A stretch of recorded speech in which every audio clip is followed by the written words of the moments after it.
మద్యం కేసులో విస్తుపోయే నిజాలు బయటపడుతున్నాయి. ఇక విజయవాడలో కూడా నకిలీ మద్యం సరఫరా చేస్తున్న గుట్టు రట్టయింది. అన్నమయ్య జిల్లా తంబళ్లపల్లెలో తయారు చేస్తున్న కల్తీ మద్యాన్ని అక్కడి నుంచి విజయవాడకు సరఫరా చేశారు. ఇక ఎవరికి అనుమానం రాకుండా నకిలీ మద్యం కార్డ్ను బాక్స్లో పెట్టి తరలించేవారు. అయితే ఇబ్రహీంపట్నంలో డంప్ను గుర్తించిన ఎక్స్ అధికారులు నకిలీ మద్యం కేసులో కీలక నిందితుడు జనార్దన్కు చెందిన గోడౌన్గా గుర్తించారు. ఇక ఈ ఘటనలో 87 నకిలీ మద్యం కౌంట్స్ను ఎక్స్ అధికారులు సీజ్ చేశారు. ఇక రెగ్యులర్గా ఇబ్రహీంపట్నంలోనే 180 మిల్లీలీటర్ల బాటిళ్లలోని నకిలీ మద్యాన్ని మార్చుతున్న కేటుగార్లు ఆ బాటిళ్లకు రంగురంగుల లేబుల్ స్టిక్కరింగ్ చేసి మార్కెట్లోకి సరఫరా చేస్తున్నారు. దీనికి ప్రధాన సూత్రధారి జనార్దన్ అని తెలుస్తుంది. ఇక ఇదే అంశానికి సంబంధించి పూర్తి సమాచారాన్ని మా ప్రతినిధి నాగకిషోర్ అయితే అందిస్తారు. చెప్పండి నాగకిషోర్. Fatima, thank you. కల్తీ మద్యం కేసు ఏదైతే ఇప్పుడు ఏపీలో పెను సంచలనంగా మారిందో ఆ కల్తీ మద్యం కేసు మొత్తం కూడా విజయవాడ ఇబ్రహీంపట్నం చుట్టూతో తిరుగుతూ ఉంది. మొల్కల్ చెరువులో నిన్న దాడులు చేస్తున్న సమయంలో కొంత మద్యాన్ని ఎక్సైజ్ శాఖ అధికారులు గుర్తించడం జరిగింది. ఆ మద్యాన్ని పరిశీలించగా అది కల్తీ మద్యంగా గుర్తించేసి దాని మీద అక్కడ 10 మందిని కూడా అరెస్ట్ చేయడం జరిగింది. అందులో మూలాలు కనుగొనడంలో భాగంగా పోలీసులు లోతుగా దర్యాప్తు చేస్తున్న భాగంలో దీనికి సంబంధించి 4 కీలక సూత్రధారులని గుర్తించినట్లుగా తెలుస్తుంది. ఆ కీలక సూత్రధారులు ఎవరైతే ఉన్నారో అందులో A1 జనార్దన్ రావు, A2 జగన్మోహన్ రావు, అదేవిధంగా A4 గా ఉన్నటువంటి రాజేష్, అదేవిధంగా A5, A12 ఇలా మొత్తం ఒక 14 మంది నిందితులను గుర్తించినటువంటి పోలీసులు అందులో 10 మంది అరెస్ట్ చేయడం జరిగింది. ఈ రోజు చూసుకున్నట్లయితే ఇక్కడ విజయవాడ మూలాల్లో ఉన్నటువంటి ఇబ్రహీంపట్నం సమీపంలో ANR బార్స్ పేరుతోటి లైసెన్స్ తీసుకున్నటువంటి జనార్దన్ రావు కావచ్చు, అదేవిధంగా జగన్మోహన్ రావు కావచ్చు, ఇద్దరన్న తమ్ముళ్ళు ఇక్కడ బార్ ని నిర్వహిస్తున్న పరిస్థితి ఉంది. ఈ బార్ లోనే కల్తీ మద్యాన్ని తయారు చేసేసి ఈ కల్తీ మద్యాన్ని సప్లై చేసినట్టుగా కూడా అధికారులు గుర్తించారు. ఈ కల్తీ మద్యం గోడౌన్ ని కూడా ఈ రోజు ఎక్సైజ్ శాఖ అధికారులు సీజ్ చేశారు. దాంతో పాటు ఎవరైతే జగన్మోహన్ రావు A1 జనార్దన్ రావు తమ్ముడు ఉన్నాడో జగన్మోహన్ రావును కూడా అదుపులో తీసుకోవడం జరిగింది. దీని మీద సీఎం ఎక్సైజ్ శాఖ అధికారులతోటి ఈ రోజు సమీక్షా సమావేశం కూడా నిర్వహించడం జరిగింది. ఈ సమీక్షా సమావేశంలో ప్రధానంగా ఎక్సైజ్ శాఖ మంత్రి కావచ్చు, అదేవిధంగా ఎక్సైజ్ శాఖ కమిషనర్ కావచ్చు, వీళ్ళిద్దరూ కూడా సీఎం కు మొత్తం ఈ కల్తీ మద్యం ఏదైతే ఉందో కల్తీ మద్యానికి సంబంధించిన సమాచారం అంతా కూడా వివరించడం జరిగింది. ఈ నిందితులు ఎవరైతే ఉన్నారో ఈ నిందితులంతా కూడా లేబుల్స్ అదేవిధంగా బాటిల్స్ ని తీసుకొచ్చేసి దాంట్లో నకిలీ మద్యాన్ని నింపేసి బ్రాండెడ్ బాటిల్స్ పేరుతోటి అమ్మకాలకు సాగిస్తున్నట్లుగా కూడా సీఎంకి వివరించడం జరిగింది. అదేవిధంగా దీనికి సంబంధించినటువంటి లేబుల్ను కూడా పట్టుకున్నట్లు, అదేవిధంగా ఒడిశాకి చెన్నైకి సంబంధించినటువంటి కార్మికులను కూడా తీసుకొచ్చేసి ఈ కల్తీ మద్యాన్ని తయారు చేస్తున్నట్లుగా కూడా గుర్తించామని చెప్పి సీఎంకి వివరించారు. ఇదే కాకుండా మొల్కం చెరువులో అదేవిధంగా ఇంకొక ప్రాంతంలో 2 వైన్ షాప్స్ ని వీళ్ళ ఆధీనంలో పెట్టుకొని, ఒకటి రాక్ స్టార్ వైన్స్, అదేవిధంగా ఇంకొక వైన్స్ ని, ఈ 2 వైన్స్ లో కూడా ఈ వీళ్ళు ఏదైతే నకిలీ మద్యం తయారు చేస్తున్నారో ఈ నకిలీ మద్యంని ఆ వైన్స్ ద్వారా అమ్మకాలు జరుపుతూ కూడా పెద్ద ఎత్తున ప్రజల ఆరోగ్యాన్ని దెబ్బతీశారని చెప్పి కూడా ఆరోపణలు అయితే వస్తున్నాయి. దీని మీద సూక్ష్మంగా దర్యాప్తు చేసినటువంటి అధికారులు ఏదైతే రాక్ స్టార్ వైన్స్ ఉందో ఆ రాక్ స్టార్ వైన్స్ కి రాజేష్ అనే వ్యక్తి పేరు మీద లైసెన్స్ ఉంది. ఇతను కూడా ఇందులో కీలక సూత్రధారిగా గుర్తించాము, అతను పరారీలో ఉన్నాడని చెప్పి కూడా సీఎం వివరించడం కూడా జరిగింది. సో ఈ నేపథ్యంలో కేసుకు సంబంధించి మొత్తం అంతా కూడా దీంట్లో కొంతమంది నాయకులు కూడా ఇన్వాల్వ్ అయ్యారని చెప్పి సీఎం వివరించడం జరిగింది. దీని మీద సీఎం వాళ్ళకి దిశానిర్దేశం కూడా చేసినట్లుగా కూడా తెలుస్తుంది. ఎవరైతే దీంట్లో ఇన్వాల్వ్ అయ్యారో వారు ఎంత పెద్దవారైనా సరే ఉపేక్షించవద్దు. మనం గత ప్రభుత్వంలో చేసినటువంటి కల్తీ మద్యం మీద పోరాటం చేస్తున్నాము, ఈ ప్రభుత్వంలో అలాంటి తప్పిదాలు జరగడానికి వీల్లేదు, ఎవరైనా సరే అరెస్ట్ చేయండి, ఎంత పెద్దవారైనా సరే శిక్షించండి అని చెప్పి కూడా కొంచెం కఠినంగానే అధికారులకు చెప్పినట్లుగా కూడా తెలుస్తుంది. దీనిలో భాగంగా ఇప్పటికే 10 మంది అధికారులు కూడా 10 మంది నిందితులను కూడా అరెస్ట్ చేసినట్లుగా కూడా చెప్తా ఉన్నారు. ఇంకో పక్క ఎవరైతే ప్రధాన నిందితులు ఉన్నారో వీళ్ళందరూ కూడా విదేశాలకు పారిపోయినట్లుగా కూడా మా కాడ సమాచారం ఉంది. దీని మీద కూడా పూర్తి స్థాయిలో విచారణ జరుపుతున్నాం. వాళ్ళందరినీ కూడా స్వదేశానికి తెప్పించేందుకు కూడా ఏర్పాట్లు చేపిస్తున్నాము, నిందితులను ఖచ్చితంగా శిక్షిస్తామని చెప్పి కూడా ఎక్సైజ్ శాఖ అధికారులు చెప్తున్నారు. ఇంకో పక్క ఈ రోజు ఇబ్రహీంపట్నంలో ఉన్నటువంటి ANR బార్ అండ్ వైన్స్ లో దాడులు నిర్వహించినటువంటి పోలీస్ అధికారులు కావచ్చు, ఎక్సైజ్ అధికారులు కావచ్చు, వారికి పెద్ద ఎత్తున 180 ml అంటే క్వార్టర్ బాటిల్స్ పెద్ద ఎత్తున కూడా స్వాధీనంగా చేసుకున్నట్లుగా కూడా మనకు సమాచారం అందుతుంది. సో ఈ మొత్తాన్ని కూడా సీజ్ చేసినట్లుగా కూడా అధికారులు చెప్తున్నారు. దీనికి సంబంధించి వీరు ఎన్ని రోజుల నుంచి వ్యాపారం చేస్తున్నారు, ఎంత మొత్తంలో ఈ ఆదాయాన్ని స్వీకరించారనే దాని మీద కూడా మొత్తం దర్యాప్తు చేస్తున్నారు. దీని మీద పూర్తిగా వెళ్ళేసి ఎంత మేర దీనికి సంబంధించి జరిగింది, అదేవిధంగా ఎన్ని క్వార్టర్స్ వీళ్ళు అమ్మున్నారు, ఎన్ని కంపెనీల బ్రాండ్లు వీళ్ళు కల్తీ చేశారనేది కూడా సమాచారం రాబడుతున్నాము. పూర్తి సమాచారం వచ్చాక మీడియాకు కూడా తెలియజేస్తామని చెప్పి అధికారులు చెప్పారు. దీనికి సంబంధించి ఇప్పటికే సీఎం కూడా ఎక్సైజ్ మంత్రి అదేవిధంగా ఎక్సైజ్ కమిషనర్ వివరించున్నారు కాబట్టి ఎవరైతే నిందితున్నారో వారి మీద కఠిన చర్యలు కూడా తీసుకుంటామని చెప్పి అధికారులు చెప్తా ఉన్నారు. Fatima, right, thank you Ravikishore. తిరుపతిలో మరోసారి బాంబు బెదిరింపు కలకలం రేపుతోంది. రేపు తిరుపతిలో సీఎం చంద్రబాబు పర్యటన నేపథ్యంలో బాంబు పెట్టినట్లు మెయిల్ వచ్చింది. హెలీప్యాడ్ దగ్గర ఐఈడీలు పెట్టినట్లు మెయిల్ వచ్చింది. దీంతో అప్రమత్తమైన తిరుపతి పోలీసులు, బాంబు స్క్వాడ్ పోలీసులు విస్తృత తనిఖీలు అయితే చేపట్టారు. ఇదే అంశానికి సంబంధించిన పూర్తి సమాచారాన్ని మా ప్రతినిధి కృష్ణ అందిస్తారు. చెప్పండి కృష్ణ. Thank you Padma. ఏదైతే మరోసారి అయితే బాంబు బెదిరింపు అయితే తిరుపతిలో నెలకొందనేసి అనుకోవచ్చు. అయితే మొత్తానికి చూస్తే రేపటి దినాన ఏదైతే ముఖ్యమంత్రి నారా చంద్రబాబు నాయుడు పర్యటన ఉండడంతో ఈఐడి సంబంధించి బాంబు బెదిరింపు అయితే ఒక మెయిల్స్ అయితే రావడం జరిగిందని అనుకోవచ్చు. అయితే మొత్తానికి చూస్తే ఏది ఏమైనప్పుడు కూడా పూర్తిస్థాయి అయితే తిరుపతి జిల్లాలో సీఎం పర్యటన ఉంది కాబట్టి ఈ యొక్క బాంబు బెదిరింపు మెయిల్ వచ్చిందని కూడా పోలీస్ శాఖ వారు అయితే చెప్పడం జరిగింది. అయితే మొత్తానికి ఇప్పటికే సైబర్ క్రైమ్ కావచ్చు, అదేవిధంగా పూర్తిస్థాయి అయితే పోలీస్ డిపార్ట్మెంట్ సంబంధించి పూర్తిగా డాగ్ స్క్వాడ్ కావచ్చు, అదేవిధంగా బాంబ్ స్క్వాడ్ కూడా ఇప్పటికే గాలింపు చర్యలు కూడా చేపట్టిన తరుణం అయితే మనం చూస్తున్నాం. మొత్తానికి ఏది ఏమైనప్పుడు కూడా పూర్తి స్థాయిలో అయితే ముఖ్యమంత్రి నారా చంద్రబాబు నాయుడు రేపు దినాన ఏదైతే అక్కడ ఉన్నటువంటి కార్యక్రమాలకి రానున్నారైతే మొత్తానికి ఇలాంటి మెయిల్ రావడం కూడా చాలా ఆశ్చర్యకరంగా ఉంది. అదేవిధంగా పూర్తి స్థాయిలో అయితే ఎవరైతే ఈ మెయిల్స్ పంపించారో దీనికి వెనక ఎవరు ఉన్నారని సరి కూడా పోలీస్ శాఖ వారైతే ఆరా తీస్తున్న పరిస్థితి అయితే కనిపిస్తుంది. అయితే మొత్తానికి ఏది ఏమైనప్పుడు కూడా పూర్తి స్థాయిలో అయితే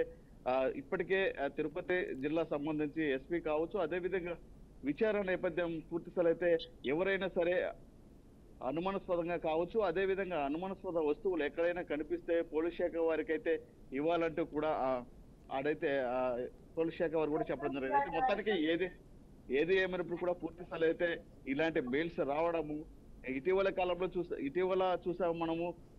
మాజీ ముఖ్యమంత్రి జగన్మోహన్ రెడ్డికి మెయిల్ రావడం జరిగింది, అదేవిధంగా ముఖ్యమంత్రి నారా చంద్రబాబు నాయుడు కూడా మెయిల్ రావడం జరిగింది. అయితే ఇలాంటి మెయిల్ ఎలా వస్తున్నాయి అది కూడా పోలీస్ శాఖ వారు కూడా సైబర్ క్రైమ్ ద్వారా అయితే ఈ యొక్క మెయిల్ సంబంధించి కూడా విచారణ కూడా చేపడుతున్నారు. అయితే మొత్తానికి ఏది ఏమైనప్పుడు కూడా పూర్తి స్థాయి అయితే దీని వెనక ఎవరున్నారు అనేది కూడా ఒక ప్రశ్నాయుధంగా ఉందని కూడా పూర్తి స్థాయి తెలుస్తుంది. అయితే మొత్తానికి ఈ మెయిల్ ఎవరు పెట్టారనేది కూడా ఎవరు ఏంటి అనేది వెనక ఎవరున్నారనేది కూడా వేచి ఉండాల్సిన పరిస్థితి అయితే కనిపిస్తుంది.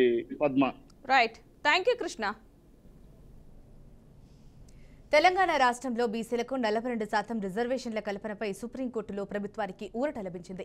బీసీ రిజర్వేషన్లకు వ్యతిరేకంగా దాఖలైన పిటిషన్ను అత్యున్నత న్యాయస్థానం తిరస్కరించింది. హైకోర్టులో కేసు విచారణలో ఉండగా మళ్లీ ఇక్కడికి ఎందుకు వచ్చారని సుప్రీంకోర్టు ప్రశ్నించింది. తెలంగాణ హైకోర్టులో స్టే ఇవ్వడానికి నిరాకరించిందని బీసీ రిజర్వేషన్లకు వ్యతిరేకంగా పిటిషన్ దాఖలు చేసిన లాయర్ తెలిపారు. అయితే హైకోర్టులో స్టే ఇవ్వడానికి నిరాకరిస్తే ఇక్కడికొస్తారా అని సుప్రీంకోర్టు ప్రశ్నించింది. బీపీ రిజర్వేషన్లపై అనగా బీసీ రిజర్వేషన్లపై అక్కడికే వెళ్లాలని న్యాయస్థానం ఆదేశించింది. ఈ సందర్భంగా న్యాయమూర్తులు కేసు డిస్మిస్ అని చెప్పడంతో పిటిషనర్ తరపు న్యాయవాది ఈ కేసును వెనక్కి తీసుకునేందుకు అంగీకరించారు. ఇక ఇదే అంశానికి సంబంధించిన పూర్తి సమాచారాన్ని మా ప్రతినిధి సాల్మన్ అందిస్తారు. చెప్పండి సాల్మన్. Thank you. తెలంగాణ రాష్ట్రంలో బీసీ రిజర్వేషన్లు కాంగ్రెస్ పార్టీ కామారెడ్డి డిక్లరేషన్ లో చేసిన విధంగా బీసీలకు 42% రిజర్వేషన్లు అమలు చేస్తాం, కాంగ్రెస్ పార్టీ అధికారంలోకి రాగానే ఈ యొక్క ప్రక్రియ కొనసాగుతుందని చెప్పిన వెంటనే దీనికి సంబంధించి కాంగ్రెస్ పార్టీ అధికారంలోకి వచ్చిన తర్వాత ఈ యొక్క బీసీ రిజర్వేషన్ల కోసం అయితే కాంగ్రెస్ పార్టీ అనేక మార్లు సమీక్ష సమావేశాలు నిర్వహించింది. రానున్న స్థానిక సంస్థల ఎన్నికల్లో బీసీలకు 42% రిజర్వేషన్లు అమలు చేసి తీరుతామని చెప్పడంతో ఈ యొక్క అసెంబ్లీలో కూడా ఆమోదం యోగ్యమైతే పొందింది. దీనికి సంబంధించి వంగ గోపాల్ రెడ్డి అనే వ్యక్తి బీసీలకు 42% రిజర్వేషన్లు ఇవ్వద్దు అంటూ సుప్రీంకోర్టులో పిటిషన్ అయితే దాఖలు చేశారు. ఈ రోజు సుప్రీంకోర్టు విక్రమ్, అదే విధంగా జస్టిస్ విక్రమ్, సందీప్ మోహతా ఇద్దరు కలిసి ఈ యొక్క కేసు విచారణ చేసి ఈ యొక్క కేసునైతే డిస్మిస్ చేశారు. ఈ యొక్క కేసును విచారణలో భాగంగా తెలంగాణ రాష్ట్రం నుంచి డిప్యూటీ సీఎం బట్టి విక్రమార్క, అదే విధంగా పొన్నం ప్రభాకర్, కొంతమంది కాంగ్రెస్ నేతలు, బీసీ సంఘాల నేతలు అయితే సుప్రీంకోర్టుకి వెళ్లి ఆ యొక్క విచారణలో వీరైతే హాజరయ్యారు. సుప్రీంకోర్టు తీర్పును బట్టి విక్రమార్క స్వాగతించారు. ఇది పార్టీల అతీతంగా ఇది ప్రజల విజయం.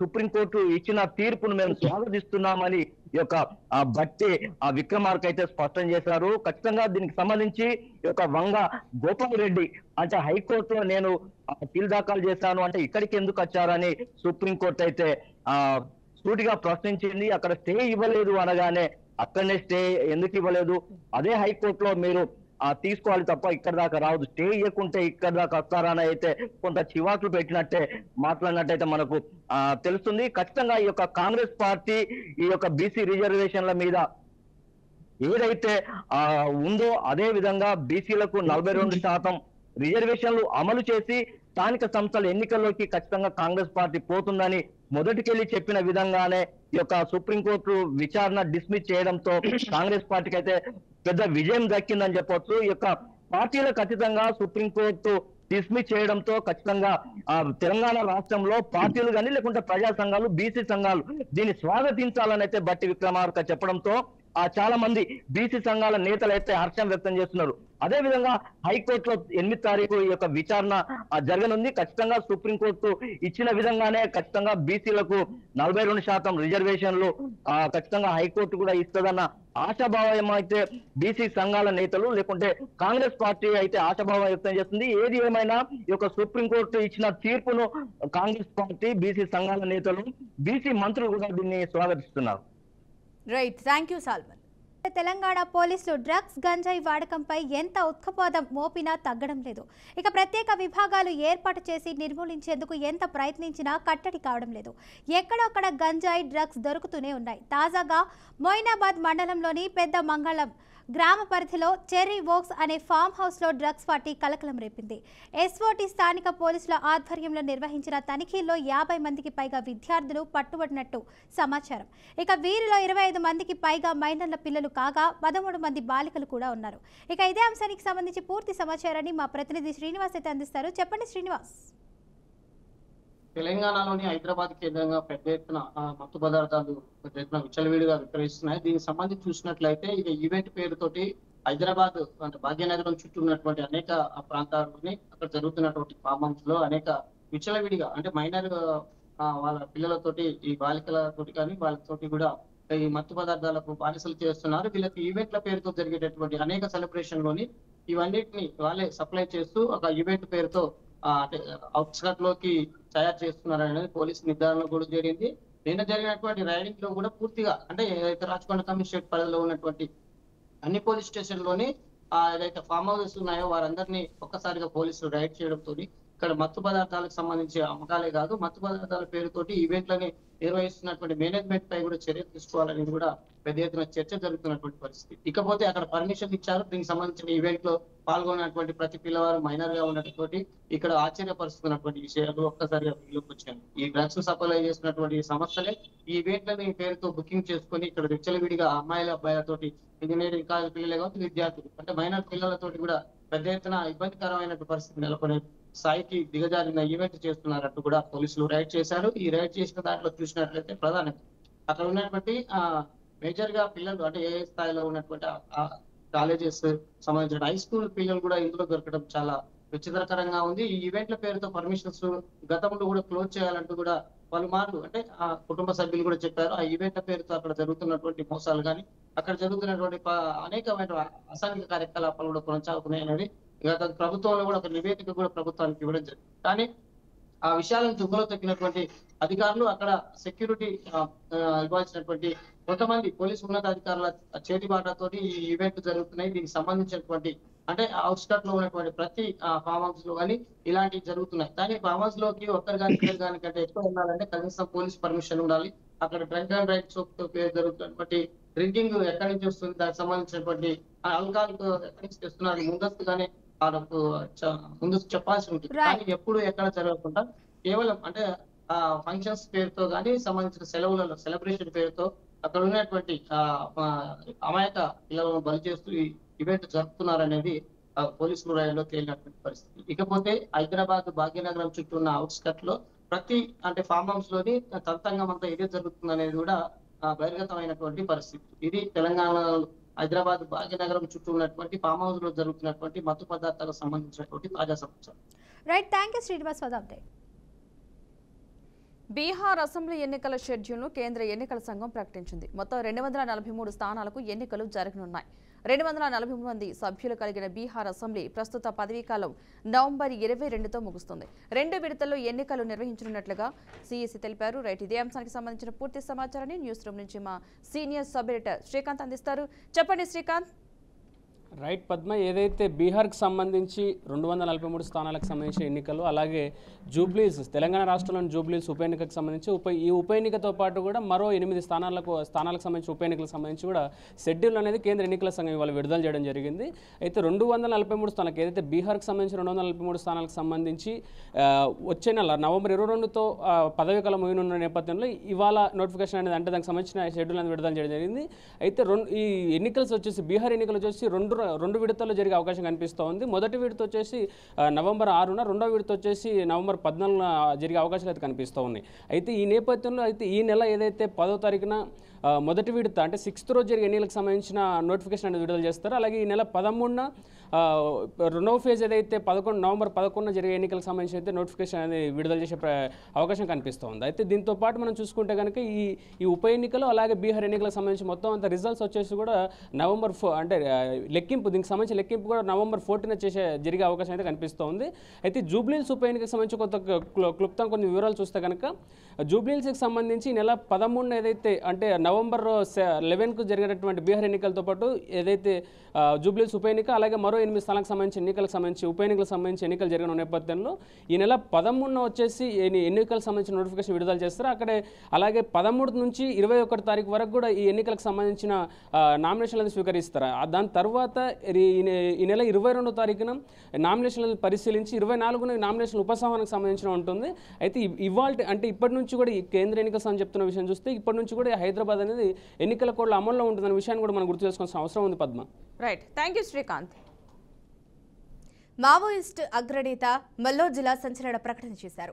పార్టీ పోలిట్ బ్యూరో నుంచి వైదొలుగుతున్నట్లు ప్రకటించారు. ఇకపై ఈ బాధ్యతల్లో కొనసాగడానికి తాను అర్హుడిని కాదని భావిస్తున్నట్లు, అనివార్య పరిస్థితుల వల్లే పార్టీని వీడుతున్నానని తెలిపారు. ఈ సందర్భంగా పార్టీ క్యాడర్కు మావోయిస్టు మల్లోజుల వేణుగోపాల్ లేఖ రాశారు. సాయుధ పోరాట విరమణపై స్పష్టమైన ప్రకటన చేశారు. ఈ సందర్భంగా పార్టీ అధికార ప్రతినిధి జగన్ కు ఆయన కౌంటర్ ఇచ్చారు.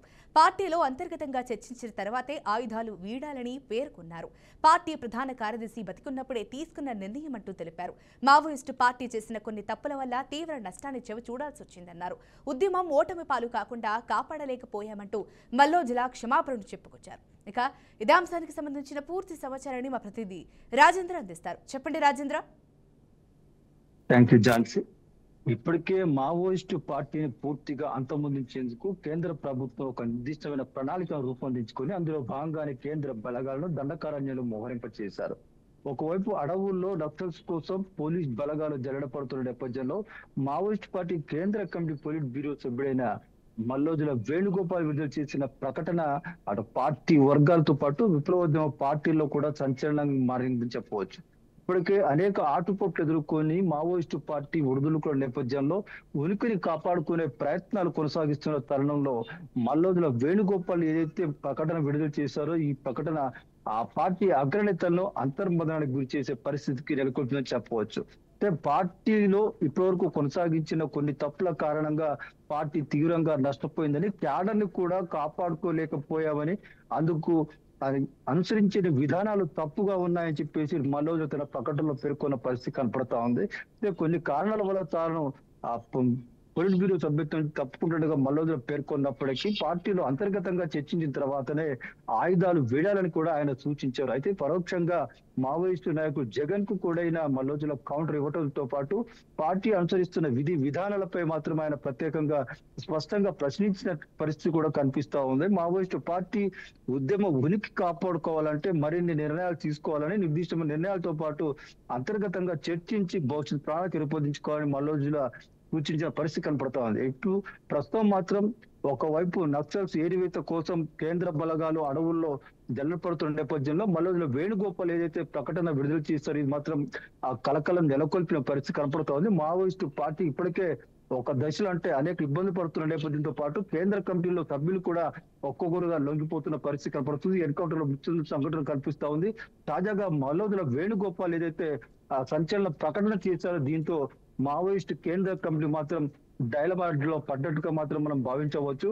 ఫ్యూచర్ ఎలా ఉంటుందనే విషయంలో మాత్రం ఇంకా క్లారిటీగా ఆ పార్టీ అగ్రనేతలు చెప్పే పరిస్థితిలో కూడా లేని పరిస్థితి కనబడుతుంది. మొత్తం మీద ఉనికి కాపాడుకునే దిశలో ఎలాంటి చర్యలు తీసుకోనుందనే విషయంలో మాత్రం ఇంకా ఆ విప్లవ పార్టీలు మాత్రం ఉత్కంఠంగా మారే పరిస్థితి chance. Right, thank you Rajendra.